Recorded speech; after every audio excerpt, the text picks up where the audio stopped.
Vamos começar, então? Boa tarde. Estamos aqui iniciando um webinar com o tema Efeitos e Alternativas para Empresas Afetadas pela Pandemia. Nós estamos começando agora a nossa transmissão do webinar. Este webinar está sendo transmitido ao vivo também pelo YouTube, promovido pela Corporate Consulting e com a presença de 3 ilustríssimos advogados aqui. Eu converso primeiramente com o Dr. Oreste Laspro, que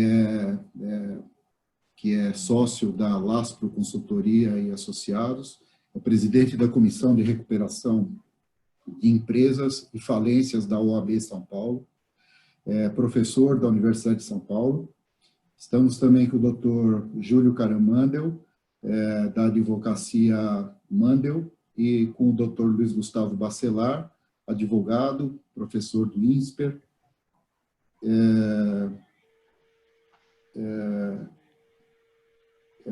Vamos falar sobre os efeitos e alternativas para as empresas afetadas pela pandemia. Para quem está nos assistindo agora, fiquem à vontade para deixar seus comentários e perguntas no chat do YouTube. Essas mesmas serão direcionadas para o webinar e, dentro do possível, os nossos palestrantes vão estar respondendo aos mesmos. O impacto do coronavírus, Covid-19, que atingiu toda a sociedade, acabou por nos trazer diversos desafios no atual contexto global da pandemia. A recomendação de permanência em isolamento domiciliar, seja ela através de quarentena voluntária ou obrigatória, gerou um impacto dentro da liberdade de circulação das pessoas e, consequentemente, reduziu abruptamente a atividade empresarial, principalmente com as áreas de turismo e varejo, o que, além de impactar a economia, poderá tornar inexequível o comportamento das obrigações fiscais por parte da maioria das empresas. Dr. Bacelar, eu peço que faça alguns comentários sobre as medidas que encontram-se em votação no Congresso Nacional. O senhor poderia descrevê-las?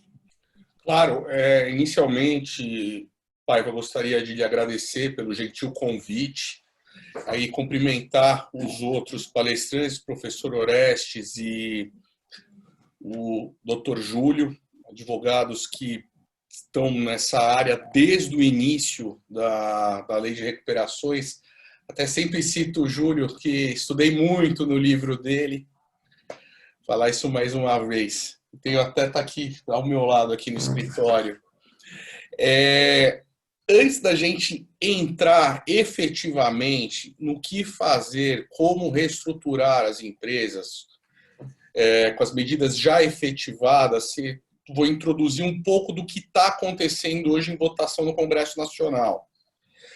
Vou destacar 3 PLs, 3 projetos de lei, sendo o primeiro o projeto de lei 2735, que introduz um programa de regularização tributária, que a gente chama de PERT, ou seja, seria o refis, entre aspas, do Covid, na qual a gente conseguiria estender, alongar o passivo fiscal, ter um aproveitamento de prejuízo. Hoje o projeto fala em 25%, e as empresas em recuperação judicial, extrajudicial, poderiam aderir a esse projeto. Esse projeto ainda está no Congresso Nacional, pendente de votação, e seria uma medida muito importante para estar reestruturando os créditos das empresas. Principalmente porque hoje se fala do governo nos auxiliar da reestruturação dos débitos fiscais, porém o que efetivamente nós temos hoje é o alugamento de tributos para empresas no Simples Nacional, o que não ajuda as empresas de maior porte. Outro projeto de lei que é importante destacar dentro desse viés de reestruturação empresarial é o 1179 de 2020, na qual eu vou destacar que esse projeto prevê que não se considerará liminar para desocupação de imóveis ou despejo no caso de locações por falta de pagamento de aluguel e acessórios oriundos do período do Covid. Ou seja, isso dá um certo fôlego, principalmente no setor que está em terra arrasada, como o setor varejista, ele tem uma segurança que até outubro ou novembro, ou prazo que a gente tiver em período de calamidade oriundo da pandemia, você não vai poder fazer um despejo de empresas. O que dá fôlego para você poder negociar e realongar esses pagamentos com os locadores. E a questão da prescrição e decadência para que você vai suspender o ajuizamento, prazos de decadências e prescricionais, principalmente para ajuizamento de novas ações, até 30/10/2020. O que eu não sei, a intenção do legislador é barrar, pelo menos represar ações no curso do período de pandemia, mas fica aqui meu realce, meu destaque nessa lei. E, finalmente, o PL 1397/2020, que vem sendo muito discutido, ele foi aprovado recentemente pelo Congresso e ele institui medidas para evitar a quebra de empresas em virtude do Covid-19 e também para evitar a convolução em falência de empresas que se encontram em processos de recuperação judicial. Esse projeto foi realmente aprovado pelo Congresso, ele encontra-se em trâmite no Senado, porém, o Senado voltou a ter diversas críticas e reformulações, críticas que estão originando em reformulações estas que, se forem muito grandes, pode até o Senado pode até ter que remeter novamente para o Congresso votar. Então, espero que saiam, mas hoje está num período um pouco nebuloso. Mas eu vou destacar de forma bem sucinta quais medidas, as principais medidas e inovações que trariam para defender as empresas.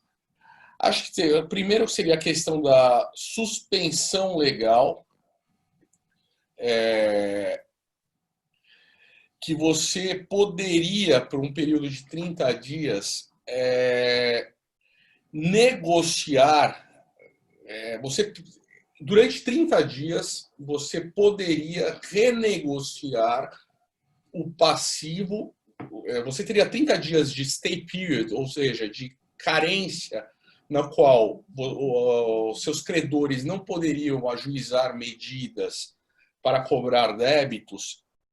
Para esse período de alívio, você poder buscar suas saídas extrajudiciais e judiciais para tentar alongar ou fazer acordo dos processos em curso. Caso isso não desse, você não consiga chegar a termo com seus credores, o projeto prevê o que a gente chama de renegociação preventiva, no qual você poderia solicitar um período de 60 dias, desde que você informasse que você teve uma redução maior ou igual a 30% do seu faturamento em virtude da pandemia, e nesse projeto você poderia tentar continuar com a renegociação. Caso você não tivesse êxito, você poderia converter essa negociação preventiva, que teria uma fiscalização judicial, em o processo de recuperação de empresas. Além disso, a lei previu, determinou hoje, para você ingressar com uma recuperação de empresas, você teria que ter um prazo de 2 anos em atividade, 2 anos comprovados, e esse projeto estaria mitigando esse prazo. Porém, como eu falei, ainda não são medidas, por mais que tentem evitar a quebradeira de empresas, são medidas que ainda não estão em trâmite no Congresso, e a gente não tem a mínima ideia de prazo que elas seriam implementadas. Daqui a pouco o Covid passa, a gente já está chegando numa segunda etapa, que eu acho muito mais perigoso, que é o pós-Covid, com a abertura da empresa, que eu costumo dizer, estamos entrando num período de, fazendo uma analogia de navegação, que a gente não sabe para onde vamos. Hoje é difícil projetar um fluxo de renegociação que a gente não sabe como a economia está. Por isso que agora eu passo a palavra para você de novo, Paiva, e para os demais debatedores, para que a gente possa discutir o que efetivamente a gente possa fazer pelas empresas que estão em dificuldade financeira. Hoje se discute muito um projeto de lei que a gente não tem a mínima ideia de quando ele vai entrar em vigor, só que a economia está voltando, os comércios estão reabrindo, ainda que de forma tímida, e a gente vai começar a ter a vida pós-Covid, que a gente vai ter que ajustar as empresas e reestruturar os negócios que sobrarem pós-pandemia. Passo a palavra para o Paiva para você e para os demais debatedores para a gente discutir essas medidas. Depois de aproximadamente 90 dias, com um quadro de reclusão e fechamento integral ou parcial das empresas, nós percebemos agora um pequeno desajuste, né?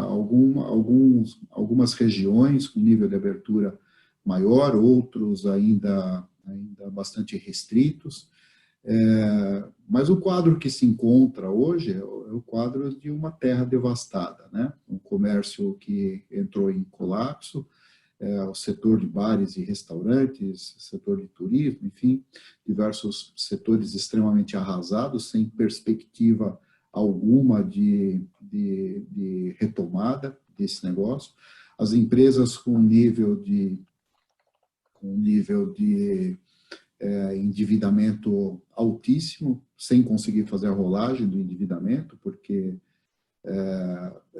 como esse processo foi desigual, nós temos empresas que colapsaram imediatamente, tipo o setor calçadista, setor têxtil, e não conseguem uma recuperação extremamente rápida. Já o setor metalúrgico vem conseguindo se comportar de uma maneira mais adequada, o setor de alimentos não foi extremamente afetado e tem conseguido uma boa performance, mas os técnicos do setor estimam que nós devemos ter algo em torno de 3.000 novos pedidos de falência já iniciando a partir de agora. Obviamente, com esse nível de pedidos de falência, nós vamos encontrar um estrangulamento extremamente grande no judiciário, não existem comarcas suficientes e juízes suficientes para conduzir esse assunto, não existem administradores judiciais suficientes, as empresas retomam com falta de capital de giro, precisam estruturar o seu capital interno, seja ele através de capital próprio, capital de terceiros, e o que é mais não se sabe como será essa retomada, principalmente no que se tem a nível de inadimplência no mercado. Já temos aí algo em torno de 8 milhões de pessoas desempregadas, o volume de pedidos de seguro-desemprego aumentando consideravelmente. Aí eu pergunto para o doutor Horácio, como que o senhor vê essa retomada? Quanto problemático será esse quadro futuro para quem milita dentro desse mercado de reestruturação, recuperação de empresas, e também muitas delas sendo apoiadas pelo judiciário e falencistas, né?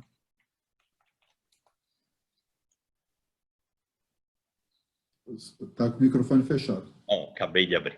Então, em primeiro lugar, boa tarde a todos. Dr. Bacelar, um prazer reencontrá-lo. Dr. Paiva, Dr. Mandel, novamente nos encontrando aqui.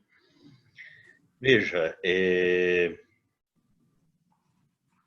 a nossa visão, e evidentemente qualquer visão nesse momento, ela corre o risco de ser distorcida, porque diante do atual quadro é muito difícil você ter uma absoluta certeza do que ocorrerá, mas o fato é o seguinte, a economia brasileira, ainda que tivesse dando alguns sinais de melhora, o fato é o seguinte, o país vem em crise há bastante tempo. Ou seja, não é que a pandemia atingiu um país, como em outros casos, um país que está absolutamente estabilizado, com a economia crescendo, em plena ascensão, e sofreu um revés em razão do momento que vivemos.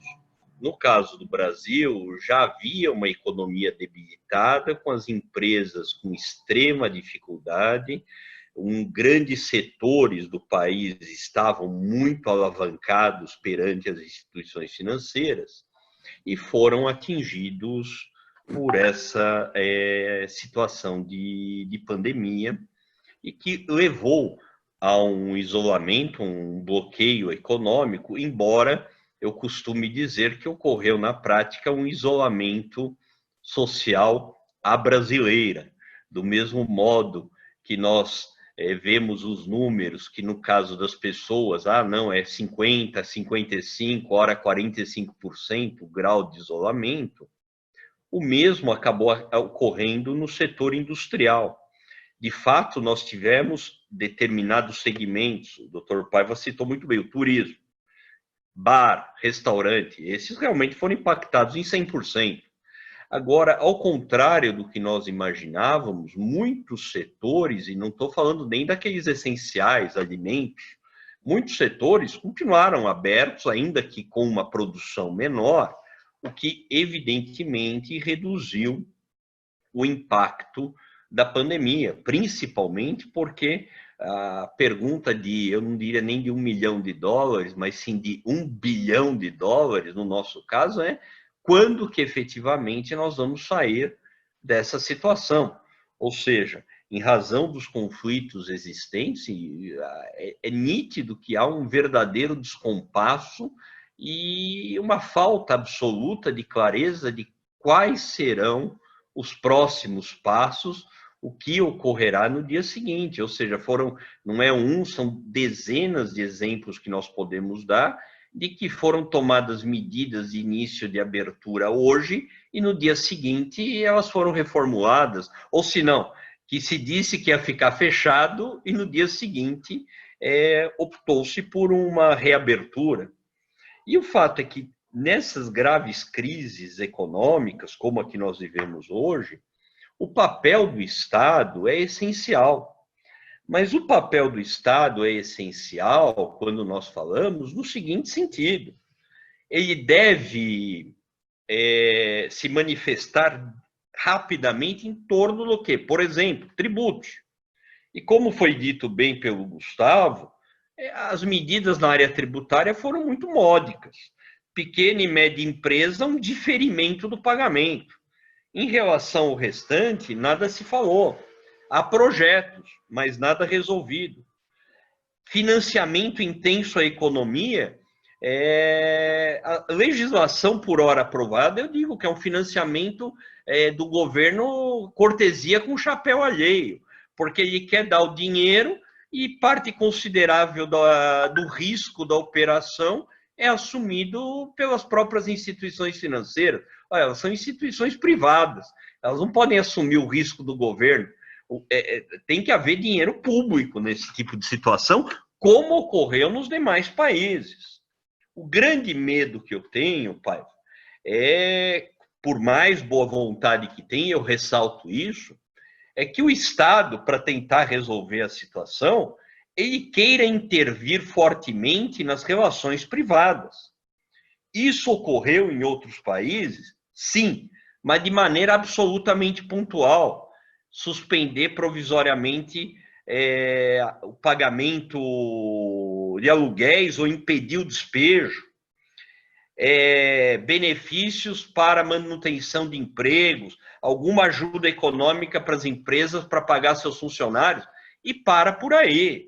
Ou seja, se você, Estado, intervir drasticamente nas relações privadas, do tipo, a partir de agora não tem mais execução por tanto tempo, olha, a partir de agora fica suspensa a cobrança de qualquer dívida para que as pessoas possam conversar, isso gera um grau de insegurança nas relações jurídicas que as consequências podem ser dramáticas. No momento que você chega e diz simplesmente, olha, não precisa pagar os bancos e vamos conversar, vamos negociar, você pode causar uma crise sistêmica no modelo financeiro com consequências inimagináveis. Então, na verdade, quando você me pergunta, mas o que nos espera? A primeira coisa que eu rezo todos os dias, mas é impossível hoje nós imaginarmos que isso não possa ocorrer, é que haja, a partir de um determinado momento, um efeito manada. Ou seja, começa a entrar muito pedido de falência, daí nós temos milhares de pedidos de falência ao mesmo tempo. Começa a entrar pedidos de despejo, milhares de despejos ao mesmo tempo. Isso, evidentemente, colapsaria o sistema.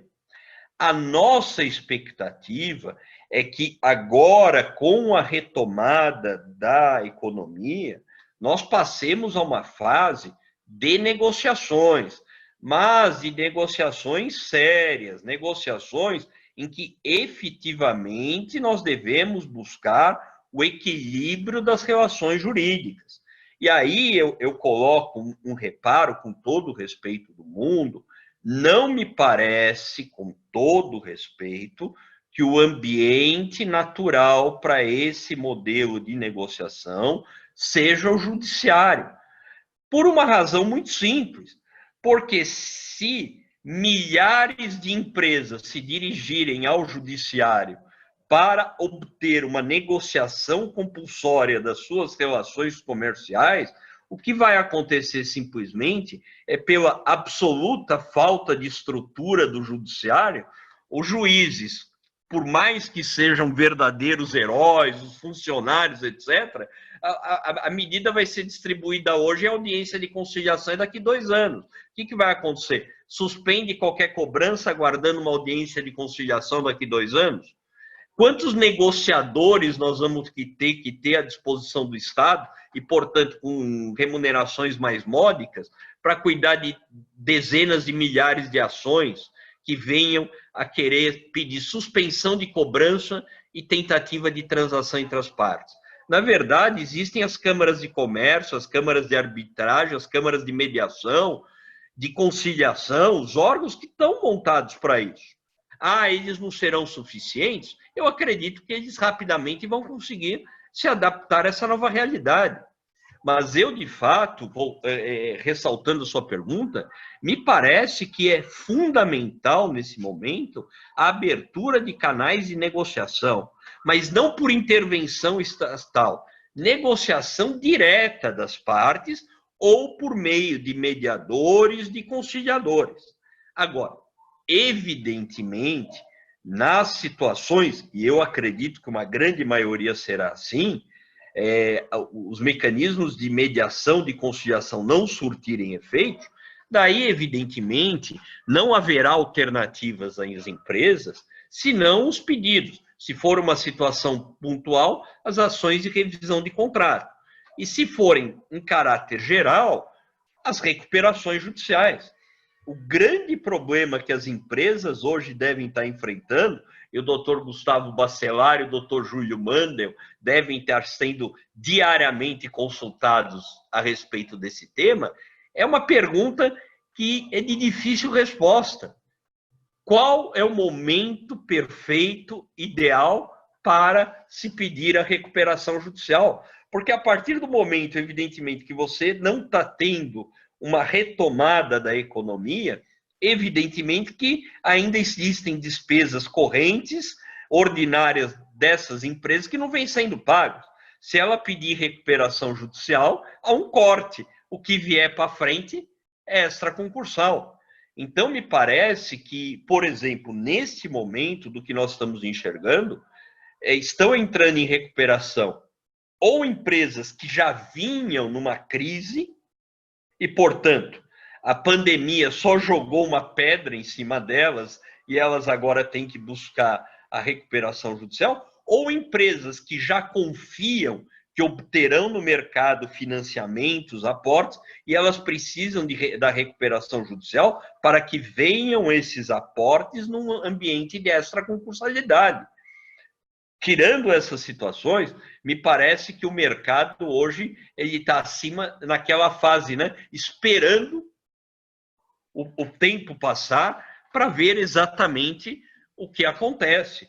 E nesse ponto, no projeto, num dos projetos citados pelo Bacelar, há um ponto interessante, que as empresas que já estão em recuperação judicial, eventualmente criar-se um ambiente dentro da recuperação para a negociação desses ditos créditos extraconcursais. Agora, uma coisa é certa, e por aí eu vou terminando a resposta. Nós temos que parar no Brasil, com todo o respeito do mundo, de achar que duas coisas resolvem todos os problemas do mundo: promulgar a lei e o judiciário. Ou seja, lei não resolve tudo. Se não era fácil, revogava a lei, fazia uma lei proibindo o coronavírus, está resolvido todo o nosso problema. Não há lei que resolva todos os problemas. E dois, acreditar que o judiciário vai resolver tudo. Não por má vontade, mas simplesmente porque, se houver uma quantidade muito grande de ações judiciais, o sistema não está preparado para isso. O doutor falou muito bem. Temos quantidade de juízes, programaram há um ano atrás, falaram assim: pessoal, acho que vai ter um Covid-19, então vamos estruturar o judiciário para isso. Administradores judiciais, dobra a tua equipe porque vai ter muito trabalho. Doutor Mandel, contrata mais uns 20 advogados para a sua equipe, porque vai ter o que nós estamos programando aqui, estamos no Covid-16, o 16 não é tão grave, mas se prepara para o 19 que ele vem aí. Ou seja, não é assim. Foi pego repentinamente e o sistema tem que ser estruturado. Ele está se preparando? Está. Vai funcionar? Acreditamos que sim, desde que não haja uma enxurrada de medidas judiciais. Senão, eu diria o seguinte: o melhor remédio do mundo vai ser aplicado satisfatoriamente nesse caso, que é o tempo. A demora da resolução dos problemas é um mecanismo de solução de conflitos. Então, me parece que é esse o cenário que nós vamos viver nas próximas semanas ou nos próximos meses. A própria PL 1179, ela determina o prazo para que esses acordos judiciais sejam realizados, né? E não realizados esses acordos judiciais, ela própria indica que, não havendo a possibilidade dos acordos, as empresas poderão recorrer à recuperação judicial e aquele período de 90 dias que foi dedicado para esses acordos, acabam sendo descontados do período de stay period seguinte. Por outro lado, ela traz para o Fórum da Recuperação Judicial profissionais autônomos, cooperativas. O que parece que essa projeto de lei 1179 ela tem muito mais um sentido, e acabou aprendendo também com o achatamento da curva, né? E tentar criar um achatamento de curva para que não inflemos o judiciário, que ainda está despreparado para isso. Mas o próprio projeto de lei 1179 vai fazer com que haja muito mais demanda ao judiciário do que se ele não estivesse sendo instituído. Estou correto ou não? Veja, de fato, a legislação ela fixa termos legais. Se não forem atingidas as soluções nesse período, o caminho será a recuperação judicial. Mas quando eu leio esse tipo de norma, e volto a repetir, não há dúvida nenhuma que as pessoas que estão empenhadas, que criam essas normas, têm a mais absoluta boa vontade e querem buscar soluções para os problemas. No entanto, eu tenho certo receio, e me perdoe se eu sou um pessimista por natureza, mas a Lei 11.101 diz que o stay period é improrrogável. E uma das primeiras normas que nós reduzimos o rigor foi exatamente essa, quando no prazo fixado pela lei não conseguia a Assembleia e homologação de plano do stay period se prorrogar. Nesta legislação que se coloca, nesse projeto que se coloca, fixa-se um prazo de negociação. E naquelas comarcas que a pessoa entrar com o pedido judicial e não tiver nem o despacho do juiz antes de ter terminado o período, a parte, sem dúvida nenhuma, vai vir a juiz dizendo, tem esse prazo, mas não fui eu que dei causa ao descumprimento desse prazo. Então, o juiz me dá uma prorrogada no mesmo. Se começar a prorrogar tudo, onde nós vamos parar? Depois, o doutor mesmo colocou, não, vai poder até o autônomo, o profissional autônomo pedir a suspensão de tudo para negociação. Então, eu costumo dar o seguinte exemplo, o dentista entra com pedido para parar a cobrança do fornecedor de amálgama. O fornecedor de amálgama entra contra a mineradora. A mineradora quer suspender os fornecedores lá dela. E o consumidor que fez a obturação vai para a vara civil também dizer que não pode pagar. Ou seja, se a gente criar essa linha dentro do judiciário e todas as relações se judicializarem, evidentemente, com todo o respeito do mundo, não tem sistema jurídico que aguente. Me parece que nenhum país do mundo tem um sistema judicial capaz de enfrentar um pico tamanho de medidas judiciais. Eu acho que nos últimos 10, 20 anos, nós ampliamos consideravelmente outros mecanismos de solução de conflitos. Nós buscamos criar mecanismos de solução de conflitos fora do ambiente judiciário. Nas câmaras de comércio, etc., que criaram seus tribunais de mediação, de conciliação, de arbitragem, qualquer que seja o nome. E que eles, eu diria que já estão estruturados, ou pelo menos melhor estruturados, para esse modelo de negociação. É claro que o judiciário, se houver necessidade, ele vai intervir e vai buscar as melhores soluções.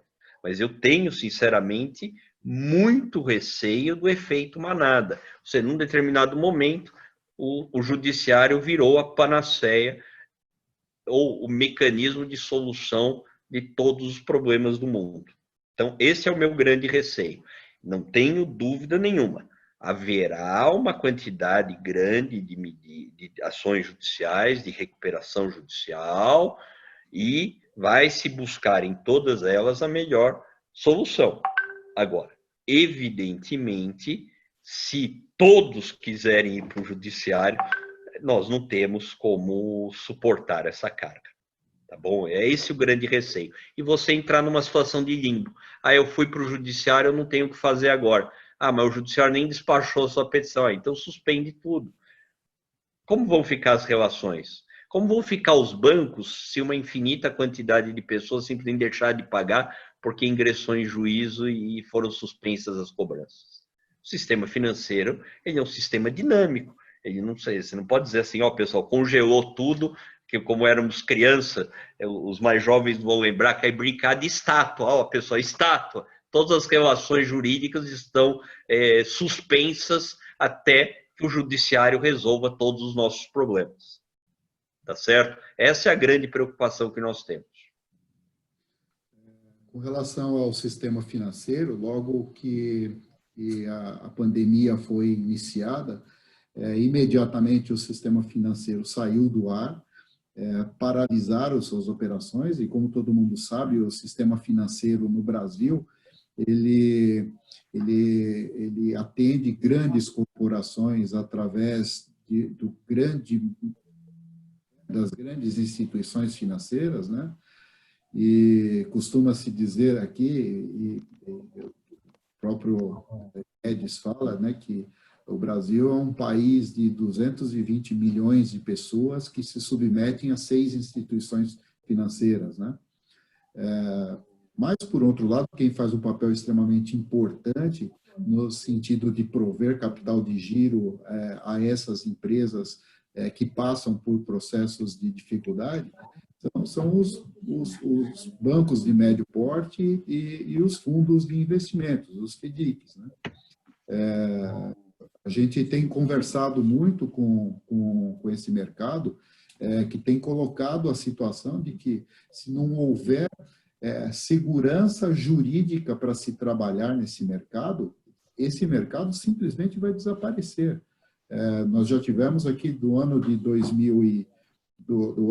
2020 uma fuga de capitais espetacular, que com investimentos através desses fundos de investimento, que simplesmente desativaram suas operações ou migraram para outros tipos de atividade. Eu reforço aqui a situação, se houverem ferramentas no sentido de protelar a execução por parte das instituições financeiras, num futuro bem próximo, é provável que não tenhamos mais os agentes de financiamento aqui dentro do Brasil. Eu gostaria de ouvir um pouquinho também a opinião do Dr. Mandel a respeito disso, que milita também bastante nesse segmento. Obrigado, Paiva. Primeiro, agradecer as palavras aí do Gustavo. Só que ele fala assim que eu estou desde o começo, eu e o Oreste, né, Oreste? Ele achando que a gente é o doutor Alfredo Cuja, mas nosso decano, a gente é mais novo aqui, né? Mas tudo bem, agradeço. Estamos há muito tempo juntos, nós 4, né? É até interessante estar aqui com os amigos, né? É quase um... A gente não está acostumado ainda a falar sem o público, então a gente está olhando aqui para os amigos na tela. Hoje é feriado, né, Paiva? Você me fez trabalhar no feriado, mas é um prazer, só que esse horário escurecer, daqui a pouco eu vou abrir um vinho, né, Bacelar? Vamos começar já os trabalhos, mas... Ainda bem que o Bacelar falou que é do início da lei da 11.101, não citou. Ainda bem que é essa, era da 7274. Eu comecei em 84. Mas, entrando no tema que não tem nada de agradável, né, um tema bastante ríspido, um tema muito complicado, eu ainda sou entusiasta da lei de recuperação judicial, apesar da lei no Brasil estar bastante distorcida. E nesses momentos de crise, que a gente testa bastante a força dessa lei e a força do tribunal em aplicar a lei, né? Então, a gente tem que tomar bastante cuidado em saber que em situações extremas, situações diferentes, a gente tem que se adaptar. E como disse o doutor Oreste com muita propriedade, não é só fazendo leis que a gente vai resolver o problema, é muita coisa que está envolvida. E o que eu acho bastante interessante da lei de recuperação judicial é justamente isso, que ela permite, aí sim a lei e o judiciário permitem que a empresa devedora tenha um respiro grande, um bom respiro em relação às cobranças, mas a forma de pagamento e quem vai decidir são os credores em assembleia. Então, aquele devedor que está de má fé e que não quer pagar porque não quer pagar, sem motivo, se bem que eu sempre falo que raramente alguém vai para o judiciário sem motivo. É lógico que existem aquelas pessoas que vão abusar do Covid, a gente brinca que agora tudo é Covid, né, para a pessoa não cumprir sua obrigação, mas isso é uma exceção. Os bons empresários não querem ir para a recuperação judicial, se eles vão é porque eles precisam. Quem vai decidir o destino da empresa, até para evitar a sobrecarga do judiciário, são os credores reunidos em assembleia. Eles vão deliberar um plano de recuperação e vão aprovar esse plano e vão dar o prazo que a pessoa necessita e que a empresa necessita. O problema é que quando a gente está no meio do furacão, é muito difícil você fazer essa análise e deixar na mão só dos credores, deixar na mão de qualquer um. O que a gente tem visto hoje, vamos dar um exemplo com base no que já está acontecendo hoje no judiciário. Nós temos um número de empresas hoje que já estão em RJ, e muitas já com plano aprovado. Então, elas já estariam hoje cumprindo o seu plano e se levantando. E a gente tem muito cliente, eu vejo empresas que o Paiva aí faz a gestão, que se recuperaram com a recuperação judicial, estavam indo muito bem. Só que você tem uma pandemia, onde, como o doutor Oreste falou, fecha tudo. O faturamento em algumas empresas caiu a zero. Em algumas não, mas algumas indústrias continuaram produzindo, mas nós tivemos indústrias com queda de 50%, 70%. Quem tem um mínimo de noção de gerir empresa sabe que uma queda de 70% é mortal.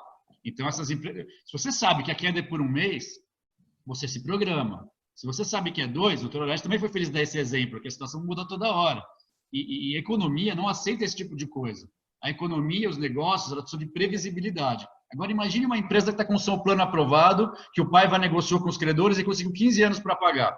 Ela tem uma projeção de 15 anos, já viu o Paiva conseguir isso algumas vezes. Você tem 15 anos para pagar. Aí venceu a sua carência, você ia começar a pagar agora em junho. Você está 3 meses sem faturamento. Era impossível você prever que isso aconteceria. Nem o melhor dos economistas, dos gestores, iria imaginar que uma empresa que estava se recuperando nesse ano de carência, ela já tinha recuperado o seu faturamento e a qualidade desse faturamento, e que ela está parada por 3 meses. E aí, o que ela faz? Ela vai procurar o judiciário, ela já não tem direito mais a uma recuperação judicial, o que elas começaram a pedir? Prazo. Mas ela fala, eu tenho uma parcela que vence daqui a um mês, só que meu faturamento caiu a zero, eu quero prazo. No início judiciário, eu acho que ele agiu muito bem, a gente tem vários casos onde os juízes estão agindo dessa forma, até pela dificuldade dos credores se reunirem com os devedores. O virtual está começando a ficar mais forte, mas as reuniões de recuperação sempre foram presenciais. Então, começaram a conceder prazos. Só que a gente lembra que, como eu falei agora no início da exposição, que o interessante da recuperação judicial é que ela deixa para o credor decidir se dá o prazo ou não e para o credor decidir se muda o plano. Porque não é só prazo o problema, porque a hora que hoje voltaram os shoppings, no dia seguinte a indústria que fornece para aquela loja do shopping, ela não está cheia de pedido, e não está cheia de vendas, e não está cheia de recebíveis, ela está parada também, ou está mais devagar. Então você hoje chamar os credores e apresentar um novo plano de recuperação, que é algo que o judiciário está indo muito bem, ou ele tem dado prazo, quando a coisa curta, tem devedores pedindo 30 dias, 60 dias de prazo para conversar com os credores, os juízes muitas vezes têm dado, mas os juízes têm entendido, principalmente os tribunais, que o ideal é convocar de novo os credores, o que eu acho correto, num segundo momento. Que hoje você sentar com os credores, você vai propor o quê para os credores? Você sabe quando vai voltar o seu faturamento? Você sabe quando vai diminuir a curva do Covid? Você sabe se as medidas econômicas do governo vão gerar efeitos? São muitos efeitos externos que você não pode exigir que o empresário em dívidas ele tenha essa noção. Então, quando você reúne uma assembleia de novo, você vai propor novamente o mesmo plano de 15 anos, mas com parcelas diferenciadas, talvez progressivas, ainda tudo é futurologia, é um achismo, porque se você falar hoje numa assembleia de credores que daqui a 60 dias seu faturamento vai voltar ao que era, o credor pode acreditar nessa chance, mas a gente sabe que hoje isso é um pouco complicado. Então, o que a gente tem percebido hoje, e aí louvo-se também vários credores, eles têm permitido nas conversas um alongamento de prazo ainda sem promessa de pagamento, o que é o ideal. Para daqui a 30, 60 ou 90 dias, aí sim se fazer uma assembleia, onde o devedor vai poder apresentar um plano já um pouco mais factível. E esse plano, o judiciário vai ter que entender que esse plano vai ter que sofrer ajustes, que ele está sendo feito no meio de uma pandemia. Como falou o doutor Oreste, uma lei feita no meio de uma pandemia é uma lei emergencial, que muitas vezes não gera o efeito necessário, porque realmente é uma lei feita para apagar uma fogueira. O plano de recuperação, nesse momento, também é para apagar uma fogueira. Não é como aquele plano original da recuperação judicial, onde você tem 6 meses para apresentar o plano, você já reestruturou a empresa, você já projetou o seu faturamento, você já voltou a comprar dos seus credores, porque eles são seus fornecedores. Outra coisa que está atrapalhando muito, aí o Paiva, vou devolver a palavra para o Paiva comentar, o que ajuda muito nossos processos de recuperação judicial, nossos projetos, é quando o Paiva, através da sua credibilidade, ele consegue parceiros financeiros para a empresa. E hoje o mercado, como o Paiva falou, estamos sem segurança jurídica de todos os lados. A gente tem muito... Mano, seu áudio está prejudicado. Oi? Seu áudio está prejudicado. Voltou? Voltou. Então, foi vamos lá. Então, hoje o dinheiro novo é mais do que nunca fundamental para uma empresa, para uma retomada de empresa, porque sem o dinheiro novo, como é que ela vai se recompor? Como que ela vai comprar matéria-prima para produzir e vender? Então, é muito importante irrigar o mercado financeiro, é muito importante ter a segurança jurídica mencionada pelo Dr. Oreste, para que esse dinheiro seja protegido em caso de quebra da empresa, de inviabilidade da empresa, e esse investidor tenha o dinheiro de volta. E também é importante o governo fazer a sua parte para que esse dinheiro chegue no médio empresário, que hoje, muitas vezes, é os que estão levando o nosso país nas costas. Então, a gente tem que tomar muito cuidado com isso para que chegue no pequeno e médio empresário, e não só nos grandes, e que a gente não tenha uma crise sistêmica, como foi falado aqui, né? Um não paga o outro, que não paga o outro, não paga o outro, chega no grande. Então, até o grande tem que ter essa responsabilidade de ajudar. A gente tem visto grandes empresas que têm feito isso, ela tem ajudado a sua cadeia de fornecedores. E tem empresários com essa visão. E esse empresário é importante para a gente hoje, e o judiciário está atento para isso também. Então, Pablo, devolvendo a palavra para você, até para comentar isso, por favor. O governo está lançando mão agora de uma linha de financiamento do Tesouro Nacional para financiamento de cadeia produtiva, né?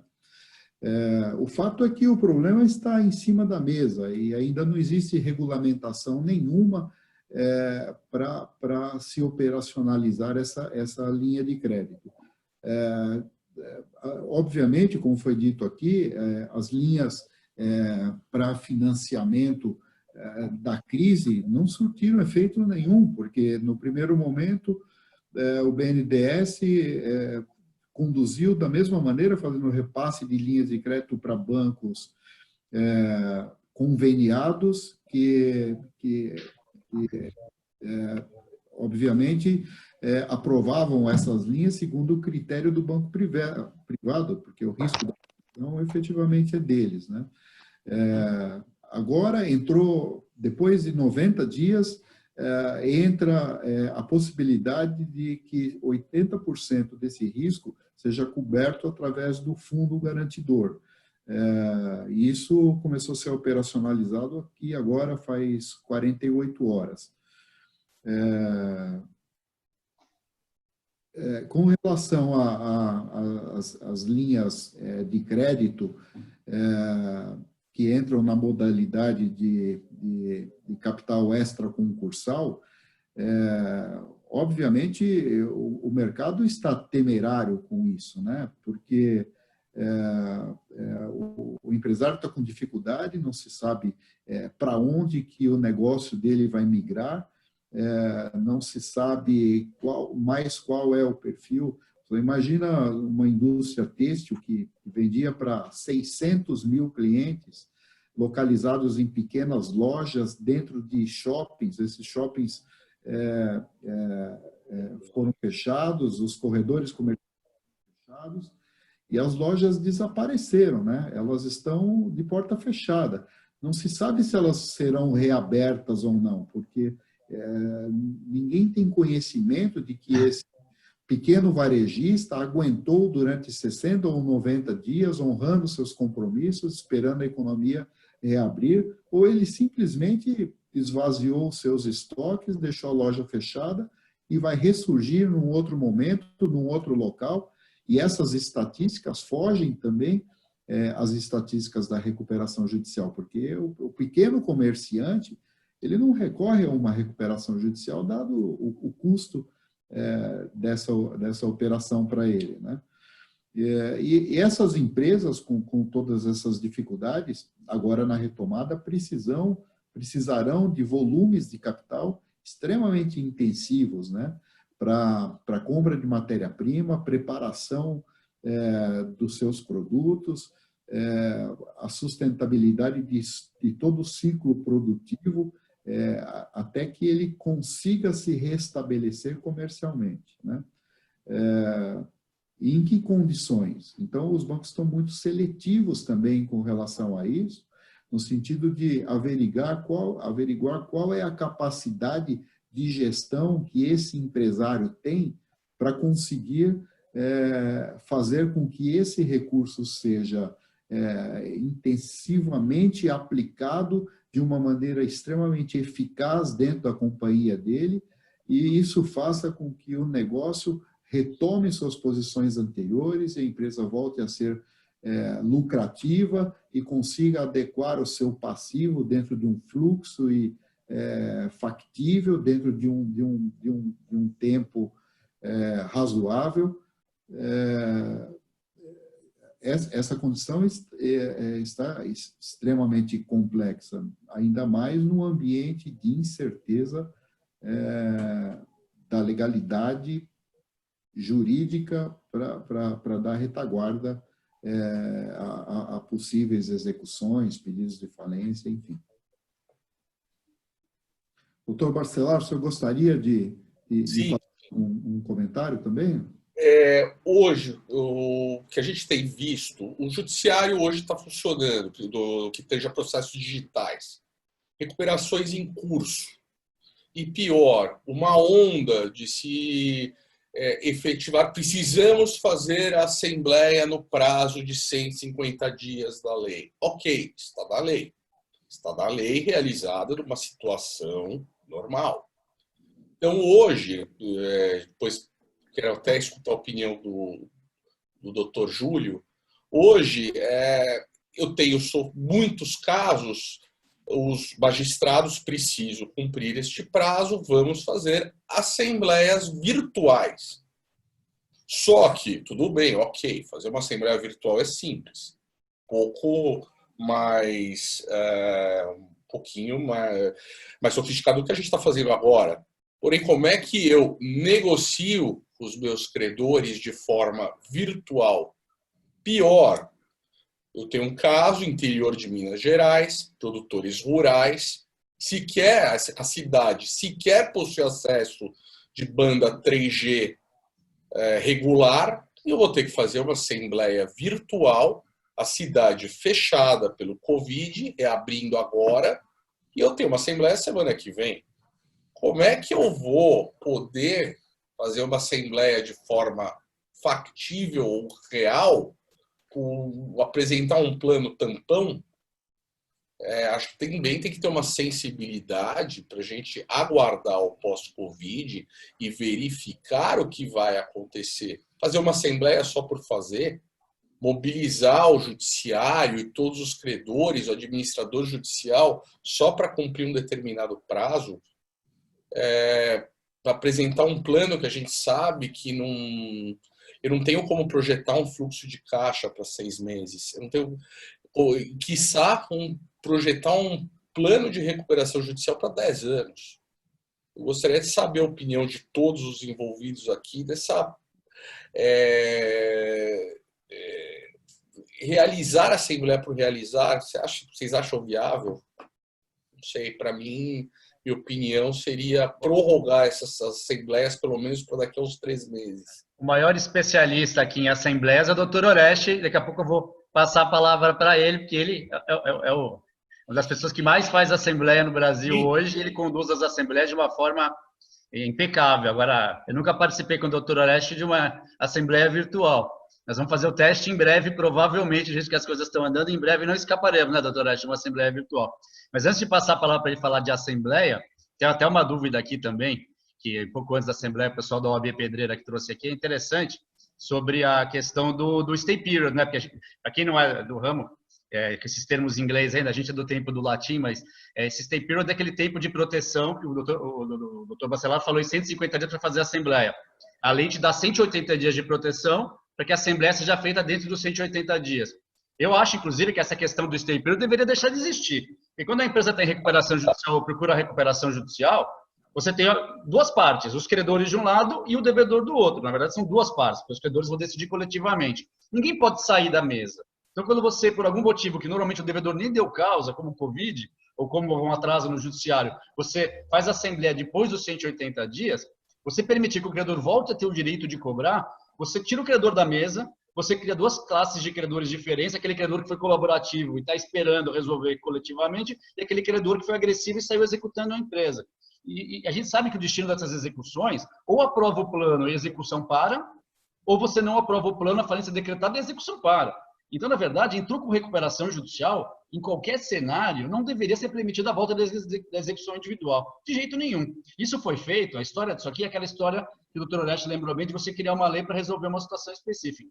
Você tinha-se medo que o devedor procrastinasse demais a resolução do seu caso. Então, vamos fazer um prazo onde, se ele não resolver em 180 dias, o credor pode cobrar de novo. Só que a gente tem que entender que a recuperação de uma empresa, primeiro, não é só uma questão do devedor. Tanto que, em alguns países, os credores têm até a opção de invadir a propriedade privada do devedor e decidir coisas que o devedor não concorde. Aqui no Brasil, é um pouco assim, mas o devedor tem a opção de ir para a falência, ou seja, ele pode se negar e preferir a quebra.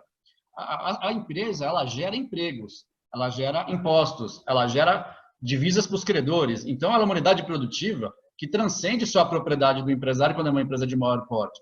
Então, você não pode permitir uma situação dessa. Outra coisa que é interessante, você criar uma lei que 180 dias você quebra, que você pune não só o devedor, você pune o credor também, é que você não pode jogar nas costas do devedor toda essa responsabilidade. Se a lei permite que os credores decidam o destino da empresa, então, está demorando demais, eles que adotem medidas dentro da recuperação judicial para apressar essa assembleia. Eles têm meios para isso. O administrador judicial, se ele quiser, ele acelera o processo de assembleia. Ele consegue marcar a assembleia num prazo mais curto, que não precisa ser 180 dias. Para reestruturar uma padaria, 180 dias pode estar bom. Para reestruturar uma mega empresa, os próprios credores podem preferir que a empresa leve 1 ano para apresentar um plano factível. É melhor do que apresentar um plano ruim em 6 meses só para tapar o buraco.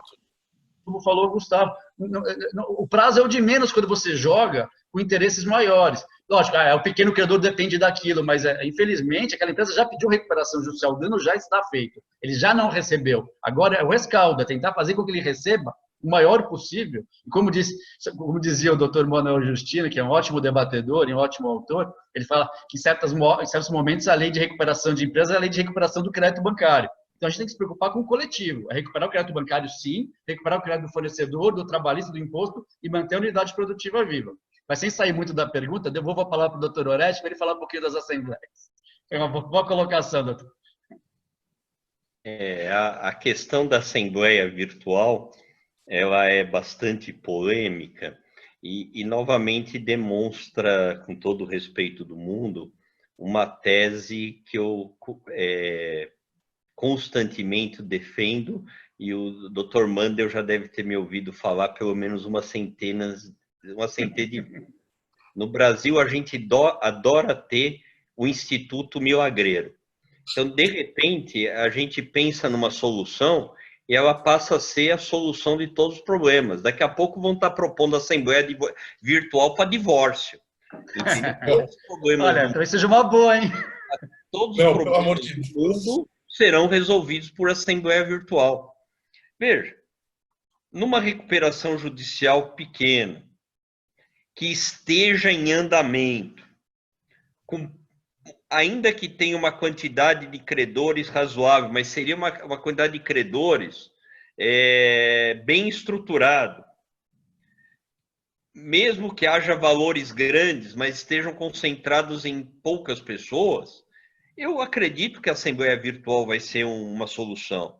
No entanto, vamos imaginar os casos, e pode ser esse que você está citando, que eu esteja diante de um quadro de uma assembleia inicial, que eu tenho mais de 1.000 credores, sendo a grande maioria trabalhadores.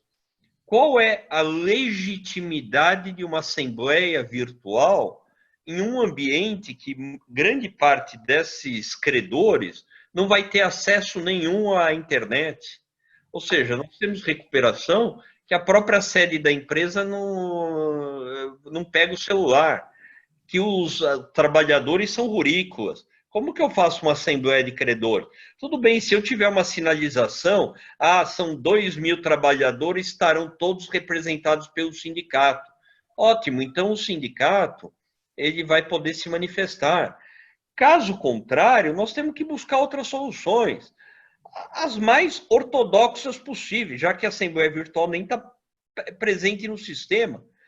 Que mal haveria, por exemplo, na empresa pedir dentro dos autos uma suspensão da realização de assembleias em tanto tempo e deixa os credores se manifestarem.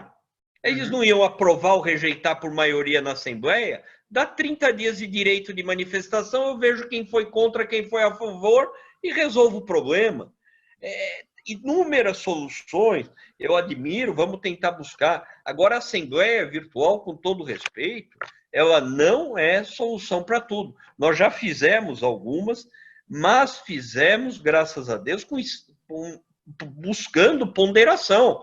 Ou seja, tem casos que eu tenho conversado com os credores, tenho conversado com a recuperanda, e eu não sinto, com todo o respeito do mundo, segurança na sua realização, não porque não exista estrutura tecnológica para fazer. A estrutura tecnológica existe. Agora, se eu tenho uma recuperação do judicial, que eu tenho 1.000 trabalhadores, e pelo modelo de negócio, eu sei que são trabalhadores absolutamente humildes, que quando tem o seu celular é um pré-pago, com uma internet de baixíssima qualidade, o que eu quero que ele faça?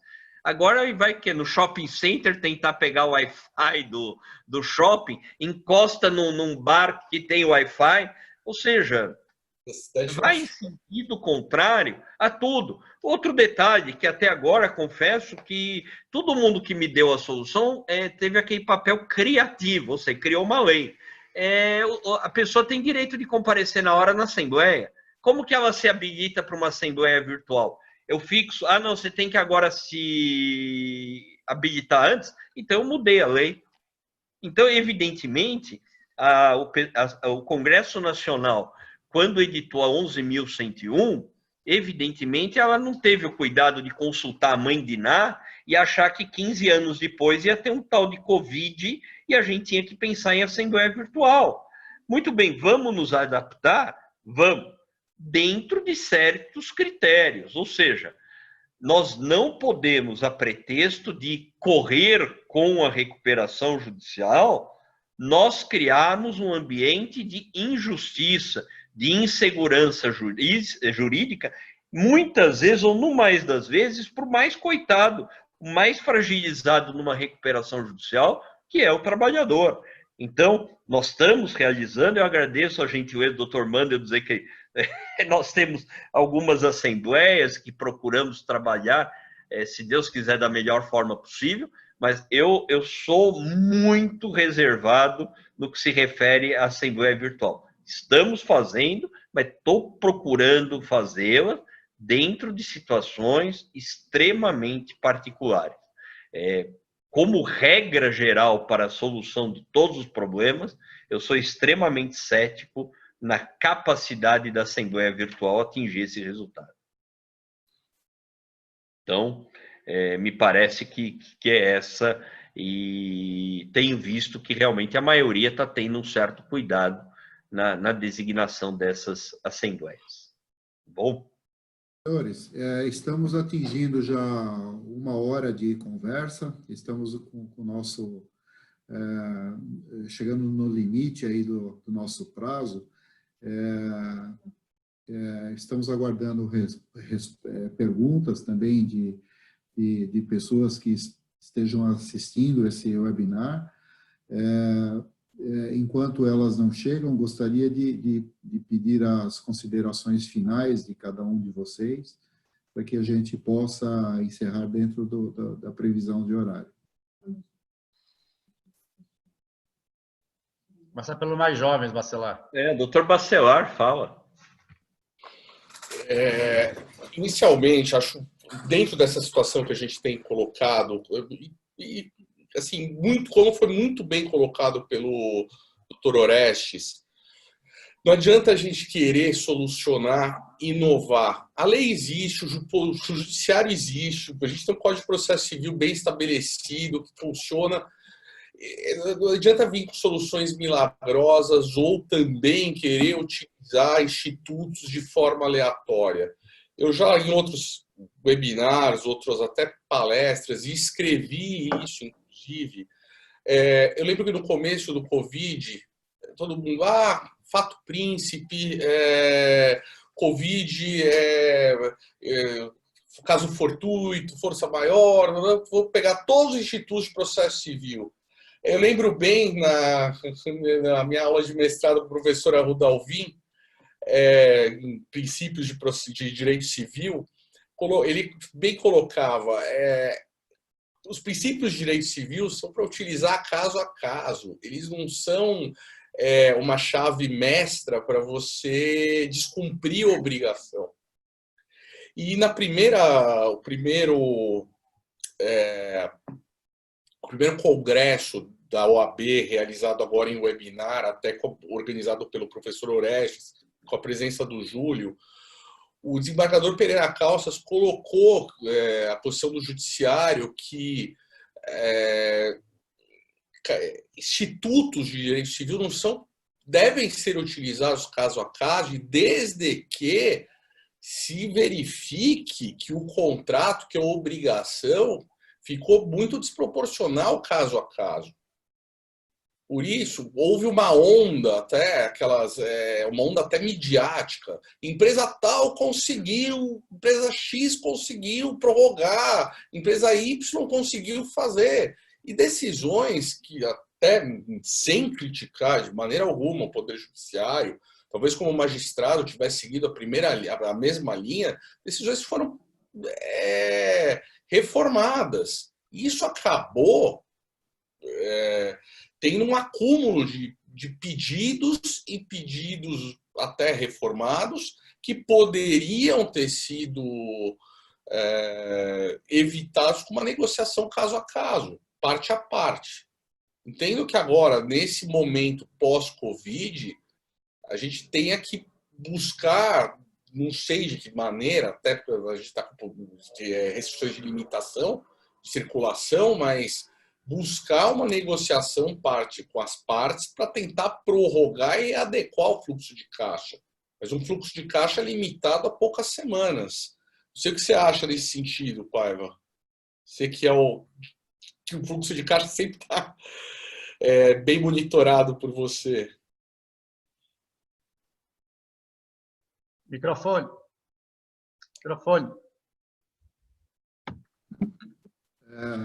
A gente encontra bastante dificuldade porque, primeiro, você se depara com situações muito diferentes, né? A gente, aqui, o nosso escritório, nós já estamos chegando perto de 200 recuperações judiciais conduzidas, né? E certamente eu nunca consegui enfrentar nenhuma situação que fosse igual a outra, né? Então, os planos são feitos na medida certa, você vai aglutinando interesses de credores junto com as possibilidades da recuperanda, você muda a todo instante as estratégias. Obviamente que a falta de previsibilidade aí para esse Covid faz com que os planos que tenham sido desenvolvidos não são mais aderentes à realidade atual, e a gente evita, obviamente, sair mudando tudo que é plano que tem por aí, convocando novas assembleias novamente, faz o esforço enorme. Nós tivemos um caso aqui agora que nós pegamos, nós tínhamos 10 milhões de passivo trabalhista, né? E esse passivo trabalhista, nós pagamos ele em 12 meses, a contar da data do pedido de recuperação judicial até o último pagamento. E no meio da pandemia agora, cai um valor grande que teria que ser pago. O juiz não quer saber, ele manda pagar. O administrador judicial solta no relatório mensal de atividades dele que ele não viu o pagamento desses trabalhistas. Óbvio, por questões como essa, a gente acaba dando um jeito e liquida esse passivo, acaba, de certa maneira, prejudicando bastante o andamento da companhia. Mas eu vejo que além dessas questões e de diferentes realidades para diferentes companhias, a gente encontra também hoje um ambiente diferenciado para negociações, né? Eu me lembro que em 2008 nós fazíamos uma recuperação judicial, para conseguirmos 8 anos de prazo para pagamento e deságios mínimos, né? Hoje tem se trabalhado com deságios a nível de 50% da dívida e prazos de pagamento de dívida aí beirando 20 anos, né? Mas o que eu quero dizer, e eu comecei com essa história de recuperações judiciais também em 2005, quando você impetrava uma recuperação judicial, você deixava todo mundo maluco, né? Tive situações em que superintendente de banco invadiu a empresa, enfiando o pé na porta e queria bater em todo mundo. Era uma situação muito hostil. Hoje ela já é mais estratégica, né? E faz com que você consiga conversar com as pessoas, ajustar uma maneira mais adequada de você capitanear a retomada e o crescimento da companhia, e as próprias instituições financeiras estão mais tolerantes hoje. Hoje, para conseguir 8 anos de prazo, eu não preciso mais fazer uma recuperação judicial. Eu conduzo isso em composições amigáveis, sem o envolvimento do judiciário. Eu fico me pensando, se eu tiver que recorrer ao judiciário para fazer uma composição de dívida, talvez isso me dê mais trabalho do que conduzir uma recuperação judicial. Então, essa mudança de perfil complica bastante e o empresário não tem essa visão. O empresário, quando ele entra numa recuperação judicial, é o negócio da vida dele ou a morte da vida dele, né? Porque ele reluta muito e, na maioria das vezes, ele recorre a esse expediente de uma maneira extremamente fragilizado. Então, um componente estratégico que poderia estar sendo utilizado já não faz mais nenhum efeito nesse plano, entendeu? E só complementando, e esse ponto dessa renegociação, que hoje está complicado. Às vezes, a gente evoluiu, a gente está em 15 anos de lei esse ano, infelizmente, com essa situação de Covid, colocando a nossa legislação à prova. Porém, como hoje negociar com todos os credores, de forma a tentar alongar de uma forma comum? Eu tenho casos que o banco pressiona determinada instituição, outra não, e a gente acaba arrumando para uma recuperação que é pior, sem previsão. Hoje, o que a gente deveria ter, isso o judiciário mesmo pode nos ajudar e está tentando. As recuperações em curso, seguindo até a brilhante ideia do Dr. Orestes, o próprio pedido para suspender as assembleias, e os outros casos, a gente, antes de determinar qualquer medida de constrição, tentar uma mediação entre as partes, uma conciliação. Não sei. O fato hoje... Oi. Mas com relação à conciliação, a gente vai conjugando interesses, né? Você pega recuperações judiciais, que você vê que o seu crédito está extremamente concentrado em instituições como o Banco do Brasil, Santander, Itaú, e quando você recorre a uma conciliação, muitas vezes você não vai conseguir fazer com que ela esteja sendo conduzida pelo interlocutor correto, né? Paiva, desculpa, eu talvez me expressei um pouco mal. Vamos separar. Recuperações judiciais em curso. Vamos parar de ser afoito, vamos tentar suspender um pouco e verificar o que vai acontecer no pós-Covid. Vamos evitar assembleias e atos judiciários inúteis. Nunca um ato é inútil, mas atos desnecessários, que poderiam ser realizados com mais segurança, talvez daqui a 30, 60 dias. Sim. Agora, processos, às vezes, estamos em situação que podemos evitar uma recuperação judicial. Instituições financeiras, às vezes, nos pressionam.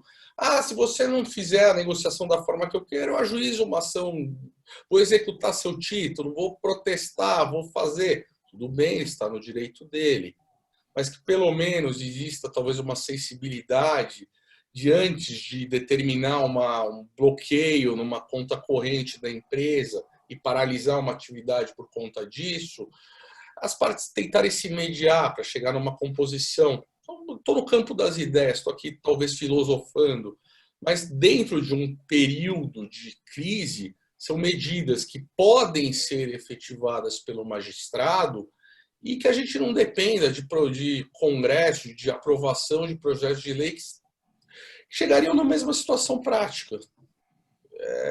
Fica aqui um ponto de vista meu. Ok, doutor Oreste, quer fazer alguma observação? Na verdade, me parece que nesse período de pandemia, eu sei que é muito difícil para as pessoas, dentro de um ambiente de uma recuperação judicial que já está em andamento, terem paciência. Mas o próprio Paiva falou o seguinte: não, hoje é normal um pagamento em 20 anos, 15 anos, 8 nem precisa de recuperação judicial.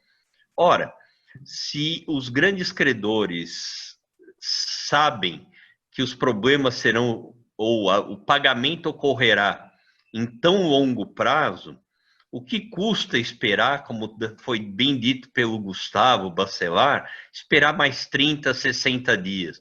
Ou seja, cria-se um ambiente de urgência, de que o mundo vai acabar, quando, na verdade, muitas vezes, se a gente esperar 60, 90 dias, nada, absolutamente nada, vai acontecer. Ao contrário, você aprova um plano melhor, né, Horácio? A pessoa, primeiro que você vai ter mais certeza do que está acontecendo, ou senão você começa a reunir, vamos fazer a assembleia daqui 30 dias. Você chega, vamos suspender por mais 30, depois reúne, vamos agora mais 30. Tem acontecido. Só gera ansiedade, ou seja... É o que tem acontecido. Aqui eu falei logo no início, o tempo é um dos melhores remédios do mundo. O processo tem toda uma sequência de atos, não é simplesmente para a pessoa brincar de falar, é para que as coisas se tornem mais maduras. Essa ansiedade, não sei, com todo respeito, ela não tem que ser cuidada com a Assembleia, ela tem que ser curada com o Exotan. Então toma relaxa e espera um pouco tempo. Entendeu? Porque senão a gente começa a inventar. O meu professor de falimentar na Universidade de Milão, o professor Eduardo Ritt, que era um amante do direito brasileiro, ele brincava muito e o brasileiro, e muitos colegas se sentiam elogiados, mas na verdade ele estava criticando a nós. Ele dizia o seguinte, que o jurista brasileiro ele tem o hábito de interpretar a lei como ele gostaria que fosse, independente do que está escrito. Ou seja, não está escrito tal coisa? Eu invento. Agora, peraí, não dá para fazer assembleia presencial? Vamos fazer virtual. Mas desse jeito não dá para se inscrever na hora. Não, inscreve 24 horas antes todo mundo. Mas onde está escrito tudo isso? Então, eu vou adaptando a lei. Então, era melhor dizer o seguinte, pessoal, tem uma lei que criou a recuperação judicial. Cada um faz como quiser. O juiz vai adaptando o procedimento à realidade do caso concreto. Não é assim que funciona o nosso sistema. Nós temos uma lei que precisa ser cumprida. O doutor Júlio Mandel, eu lembro, e sofreu muito comigo no começo da legislação, porque eu tinha o péssimo hábito de ler aquele artigo do Staper, estava escrito improrrogável, e entender que improrrogável na língua portuguesa significa algo que não pode ser prorrogado. Eu não consegui interpretar de outra maneira. Depois eu me curvei e tal. Não, é um improrrogável à brasileira, é um improrrogável que às vezes pode ser prorrogado. Entendeu? Eu às vezes tenho uma certa dificuldade com isso. A minha origem talvez me crie uma certa dificuldade em interpretar algo que não seja de forma minimamente gramatical. Mas, de qualquer maneira, alto lá, vai aprovar, tanto mais cedo ou mais tarde é capaz de aprovar um plano que vai pagar em 20 anos, então tá bom, espera 60 dias, o mundo não vai acabar por causa disso. Então, eu tenho razão, estamos fazendo em alguns casos essa assembleia virtual, tem dado algum resultado, mas não é a solução de todos os problemas. Correr nesse momento, me apresenta um fluxo de caixa. O doutor Paiva, hoje, dependendo da empresa, para ele apresentar um fluxo de caixa, é melhor ele ir na Mãe de Ná. Ela é mais eficiente, porque como você vai fazer fluxo de caixa que alguém que está fechado e você não sabe quando reabre? Não faz sentido nenhum. Ou seja, é querer que o doutor Paiva assine um papel que contém uma expectativa de número, uma expectativa, eu acho que vai acontecer isso, mas recuperação não pode ser achismo. É melhor esperar um pouco, a atividade retomar, é que nem em questão de aluguel. Vem o teu inquilino te procura e diz, não, eu queria uma suspensão, um desconto no aluguel até o final do ano. Mas por quê? Por que até o final do ano? Qual é a base científica para você dizer que é até o final do ano? E se a coisa agravar e a pandemia continuar? E se descobrirem a solução amanhã e a tua empresa voltar a funcionar normalmente? Então, nós temos que buscar, vamos dizer, um dia depois do outro. É quase a conversa do alcoólatra, né? Mais um dia do cara que está se tratando. É um dia depois do outro que nós temos que pensar. Não adianta hoje dizer, doutor Paiva, eu tenho essa empresa aqui, o senhor pode me dar a solução para os próximos 120 dias dela? Não tenho como falar. Ou acredito que não tenha como falar. Nós não sabemos o que vai acontecer. Tá certo?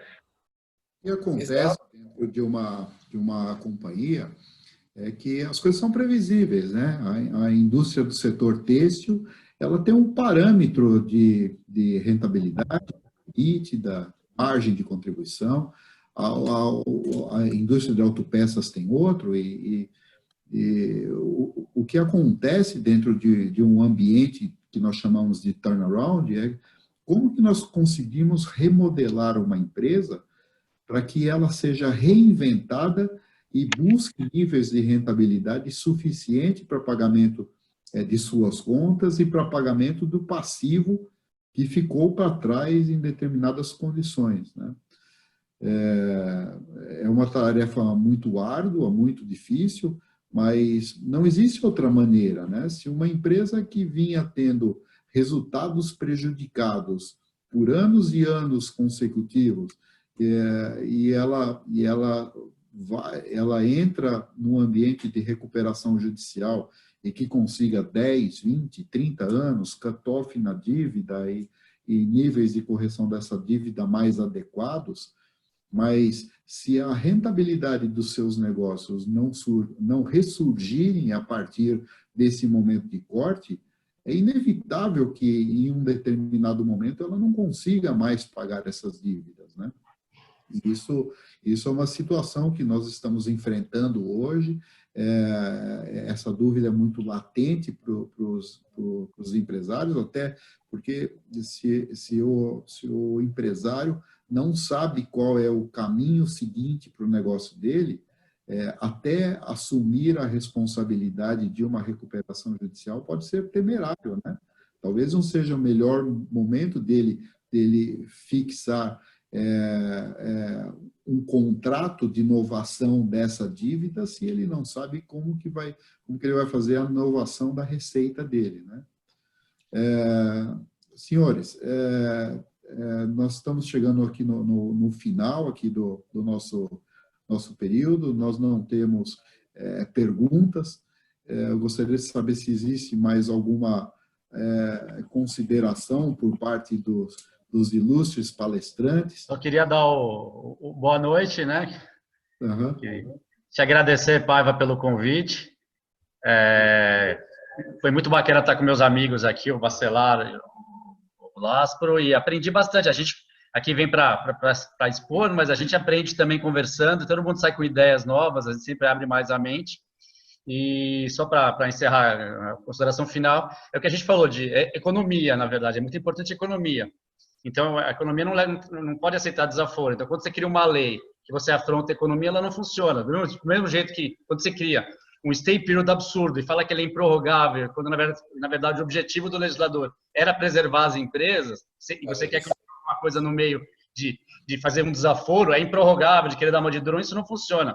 Lei do inquilinato, é histórico. Quando um país resolve, um governo populista resolve fazer uma lei de inquilinato para proteger demais os inquilinos, porque eles são a parte mais frágil da relação, esquecendo daquela velhinha que tem um imóvel e que vive daquilo. Mas ela quer essa situação e cria uma lei do inquilinato que só protege o inquilino. Qual a reação do mercado? A reação é que ninguém põe o imóvel para alugar, falta imóvel, e aí o imóvel, o valor do aluguel cresce, e aquele inquilino que você queria proteger, a economia não leva desaforo, ele fica sem imóvel, ele fica sem ter onde morar. A lei de recuperação é a mesma coisa, você tem que buscar o equilíbrio. E aqui é a mesma coisa, tem que buscar o equilíbrio. Então, a cultura tem que mudar, tem que parar o judiciário e os próprios credores grandes, parar de tratar o devedor como alguém que não quer pagar. Na verdade, os meus clientes que não vêm me procurar, e você que está acostumado com isso, Paiva, ele quer pagar todo mundo, ele quer uma chance. Então, se todo mundo trabalhar junto, os números não mentem. O ideal é uma mente americana. Analisa os números. Qual a capacidade real de pagamento da empresa? Essa capacidade, vamos estar todos juntos remando para o mesmo lado. Aqui, um executa a garantia, um termina o stay period, sai cobrando a empresa, um pede a falência, um cria dificuldade para vender facilidade. O importante aqui é a mudança de cultura. Obrigado, gente. Boa noite, foi um prazer. Obrigado, doutores. Muito obrigado pela participação de todos. Obrigado pelo convite. A todos e bom final de dia. Boa noite. Tchau, tchau. Até logo.